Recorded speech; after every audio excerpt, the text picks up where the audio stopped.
¿Cómo? Claro, los cromosomas humanos son 46, dos que definen el sexo, uno que es el X y el otro es el Y. El cariotipo humano normal de un varón normal es un cromosoma X y un cromosoma Y. En cambio, una mujer tiene dos cromosomas X y no tiene cromosoma Y.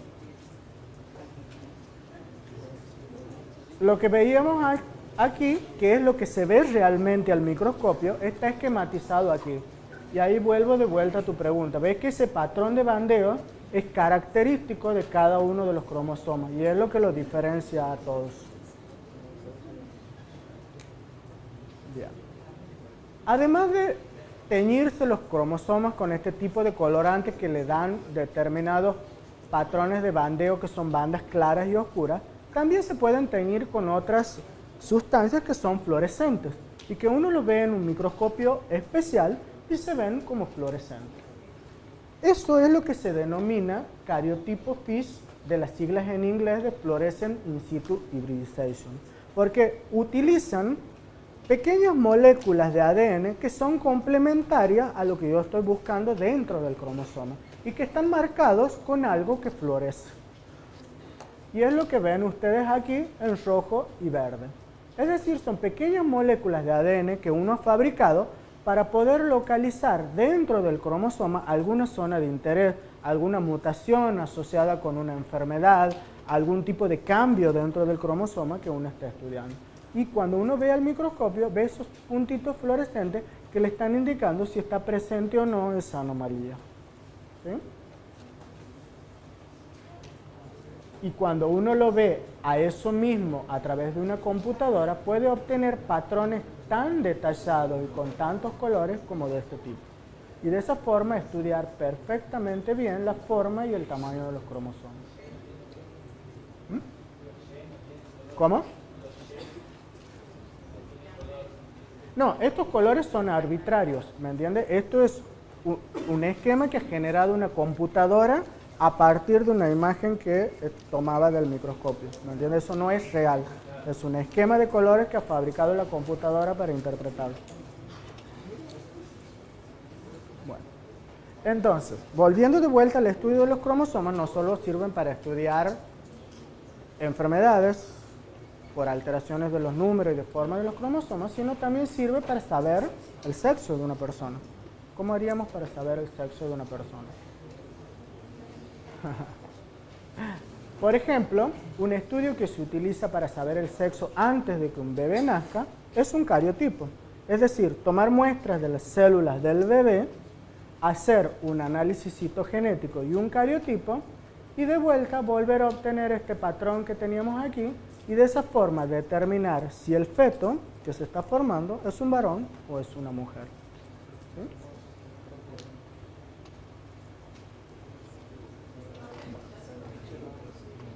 Sí.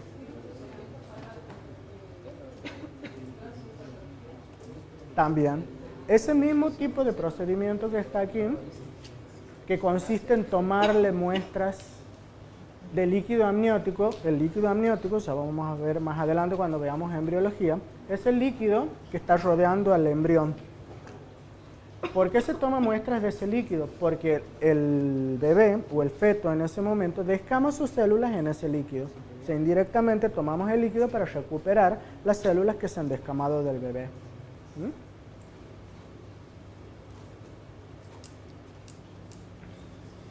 Bueno, entonces hemos dicho que el cariotipo humano normal estaba formado por 46 cromosomas, 44 se llaman autosomas y 2 se llaman cromosomas sexuales. Aquí yo les he puesto un cariotipo de un varón normal y aquí al lado les he puesto lo que se conoce como una anomalía del número de cromosomas. Es decir, el cariotipo sirve para saber a veces si esas células de ese individuo tenían más del número normal de cromosomas. En este caso es de un varón, porque tiene X e Y, pero es un varón con síndrome de Down. El síndrome de Down es una enfermedad genética asociada al número de cromosomas, donde en vez de tener 46 cromosomas, tenemos 47. Pero no 47 cualquiera, sino que hay un cromosoma en particular que está de más y que es el número 21. Por eso esa enfermedad, síndrome de Down, también se conoce como trisomía del par 21, porque en vez de ser un par, son 3 cromosomas. ¿Sí? Ese proceso de formarse 3 cromosomas es una aberración del ciclo celular, es decir, la célula cuando se estaba dividiendo en la mitosis, ¿qué es lo que le pasó a la célula? Cuando ha llegado a la fase de separación de los cromosomas, una de las células, aquí, cuando los cromosomas se estaban separando, uno para cada célula hija, una de las células se quedó con los 2 y la otra célula se quedó con ninguno. Si a una célula le falta un cromosoma, una célula humana, en vez de tener los 46, tiene 45, eso se llama monosomía, porque en vez de tener los 2 pares, tiene uno solo. Hay muy pocas monosomías que son viables.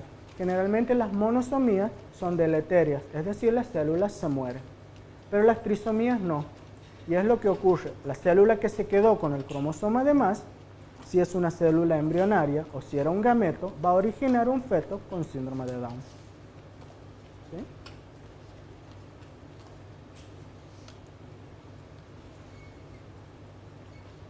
Ahora bien, no solo hay anomalías en los cromosomas que se llaman autosomas. Hemos dicho que tenemos 44 autosomas y 2 que son sexuales. También hay anomalías en el número de cromosomas sexuales. Por ejemplo, hay patologías genéticas donde un individuo puede tener más de un cromosoma sexual. Por ejemplo, normalmente una mujer normal tiene 2 cromosomas X sexuales. Y un varón normal tiene 2, un cromosoma X y un Y. Pero hay individuos, por ejemplo, donde han perdido un cromosoma X. Ese tipo de enfermedad genética se llama síndrome de Turner. Normalmente estos individuos son mujeres, pero han perdido un cromosoma X. Este es uno de los pocos casos de monosomía donde el individuo sobrevive. Los individuos con síndrome de Turner tienen una patología muy particular, tienen talla baja, por ejemplo el cuello es muy estrecho y son mujeres que generalmente les faltan los genitales, no tienen ovarios, no tienen útero, no pueden concebir, es decir, tienen toda una serie de anomalías genéticas. Y así también puede haber el caso donde los cromosomas sexuales se triplican. Y en este caso tenemos un individuo que en vez de tener el X y el Y como un varón, tiene 2 X y un Y. Esto sería una trisomía. Y origina una patología que se llama síndrome de Klinefelter. Los que padecen esa patología normalmente son varones, porque tienen el cromosoma Y, pero tienen 2X. Esta patología normalmente puede ser leve, en algunos casos se identifican porque tienen talla alta y son individuos varones estériles, no pueden tener hijos. Entonces, resumiendo, hay anomalías del número de cromosomas en los autosomas, hay anomalías del número de cromosomas en los cromosomas sexuales y todo eso lo podemos estudiar haciendo un estudio que se llama cariotipo. ¿Sí? Sí. El hermafroditismo es otro tipo de patología donde generalmente aparece más de un cromosoma X o no aparece el cromosoma Y y tienen, por ejemplo, XXX, tienen 3X.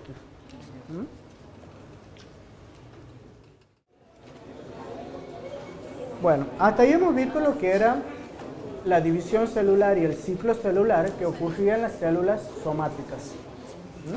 Ahora vamos a ver otro tipo de mecanismo celular que se denomina meiosis y que ocurre en las células sexuales, es decir, en las células que van a formar los gametos. Este proceso se llama meiosis.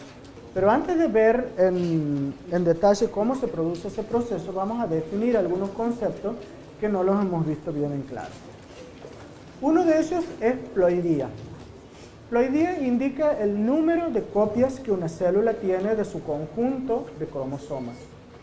Y se refiere a la cantidad de juegos cromosómicos que tiene. ¿Sí? Y así una célula puede ser haploide o diploide. La mayoría de las células humanas son diploides. ¿Por qué? Porque tienen un conjunto de cada uno de los cromosomas dobles. ¿Me entienden? Eso significa diploide. La mayoría de las células somáticas son diploides. Sin embargo, las células sexuales y los gametos son células haploides. Es decir, que tienen la mitad del juego de cromosomas de la especie. Es decir, si las células humanas tienen 46 cromosomas, los gametos humanos, espermatozoides y óvulos, tienen 23 cromosomas. Y eso a alguien se les ha ocurrido por qué es, ¿no? Porque cuando se produzca la fecundación, un conjunto de cromosomas tiene que provenir de un progenitor y el otro conjunto del otro para que se forme una célula diploide. O sea, un cigoto o un embrión normal diploide. Haploide sería que tiene... Por eso, haploide significa que tiene n número de cromosomas. Diploide tiene 2n número de cromosomas. O sea, conjunto de cromosomas. En el ser humano, una célula haploide son 23 cromosomas, una célula diploide son 46 cromosomas.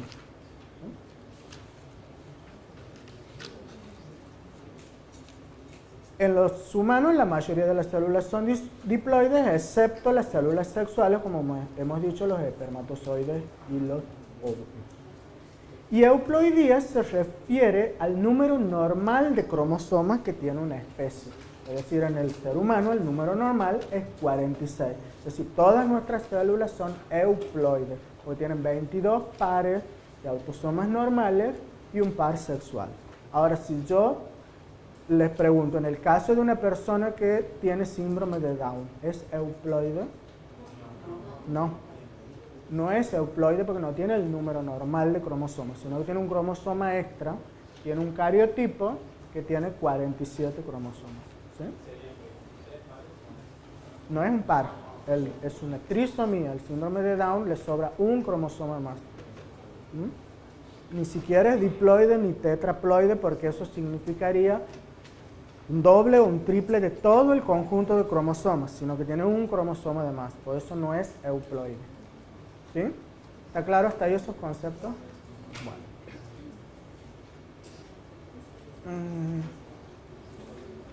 Estos ya hemos visto que son de los cromosomas, cómo están formados. Ya hemos visto el cariotipo. Entonces, en la mayoría de los seres vivos, como las plantas y los animales, las células se dividen y forman células nuevas, células hijas, con la dotación cromosómica normal, o sea, diploide. Y hay otro tipo de división en la que originan células con la mitad del número de cromosómico o haploide. Y ese proceso en el que se originan células que tienen la mitad del número de cromosomas se llama meiosis. Y eso se da en las células que se denominan gametas y que intervienen en la reproducción sexual. Ahora, ¿cuál es la diferencia entre el proceso de meiosis y el de mitosis que hemos estudiado hace un rato? Esto es un resumen de lo que acabamos de ver hasta ahora. En una mitosis común, las cromátides hermanas se unen al uso a través de esta estructura que se llama el cinetocoro, migran hacia el extremo, se separan y entonces originan dos células diploides. Si ustedes ven, estas células hijas son diploides igual que la progenitora o célula madre. Eso es lo que pasa en una mitosis normal. Ahora, en una meiosis, el objeto de la meiosis es obtener células que tengan la mitad del número de cromosomas. Entonces, ¿qué tiene que hacer? La célula igual va a duplicar su material genético, pero van a ocurrir dos divisiones celulares como si fueran dos mitosis sucesivas, de modo que se van a originar 4 células haploides. Es decir, que a partir de una célula progenitora que tiene, en este caso, 4 cromosomas, se van a originar 4 células hijas con la mitad del número de cromosomas de la madre, es decir, 2. ¿Está claro hasta ahí? Bueno. Esto ya lo hemos visto. Eso es para mostrarles simplemente que entonces en el cariotipo de una célula haploide va a haber la mitad del número de cromosomas, es decir, que solo van a tener un cromosoma homólogo. ¿Me entienden? Le va a desaparecer todos los otros, ¿sí? Cada gameta tendrá una copia materna o paterna de un gen correspondiente. Y ahora sí vamos a ver qué procesos fundamentales ocurren durante este tipo de división en particular. La principal y la más importante es que vamos a reducir el número de cromosomas de 46 a 23 en la especie humana, o dependiendo de la especie que sea, la célula diploide se va a transformar en haploide. Segundo, que los cromosomas, ustedes saben, en la especie humana, los 46 cromosomas que tenemos, o los 44 autosomas, uno viene de la madre y otro viene del padre. Durante el proceso de meiosis, esos cromosomas se van a separar independientemente y al azar, uno de la madre y otro del padre, en cada una de las células hijas que se originan en la meiosis. Y eso es totalmente al azar. A alguna célula hija le tocará un cromosoma del padre, a otra le tocará el cromosoma de la madre. ¿Sí? Y además, otro proceso que ocurre en la meiosis y que no ocurre en la mitosis es que los cromosomas, durante un proceso especial, se van a unir entre sí y se van a cruzar y van a intercambiar su material genético, un proceso que se llama crossing over. ¿Sí? Y ahora sí, pasamos a las etapas de la meiosis. La meiosis se divide en dos etapas, donde ocurren dos divisiones celulares para originar 4 células hijas. Una que se llama meiosis 1, o de reducción del número de cromosomas, y otra que se llama meiosis 2, o de división. En la meiosis 1 se reduce el número de cromosomas de 2n a n, y en la meiosis 2 ese número de cromosomas se divide entre las células hijas. ¿Sí? Por lo tanto, partimos de una célula haploide que tiene 2n número de cromosomas hasta una célula, 4 células hijas que tienen n número de cromosomas. Esto es lo que se conoce como meiosis 1 y esto es lo que se conoce como meiosis 2. Si ustedes ven el dibujito es como si fueran dos divisiones mitóticas sucesivas. ¿Sí?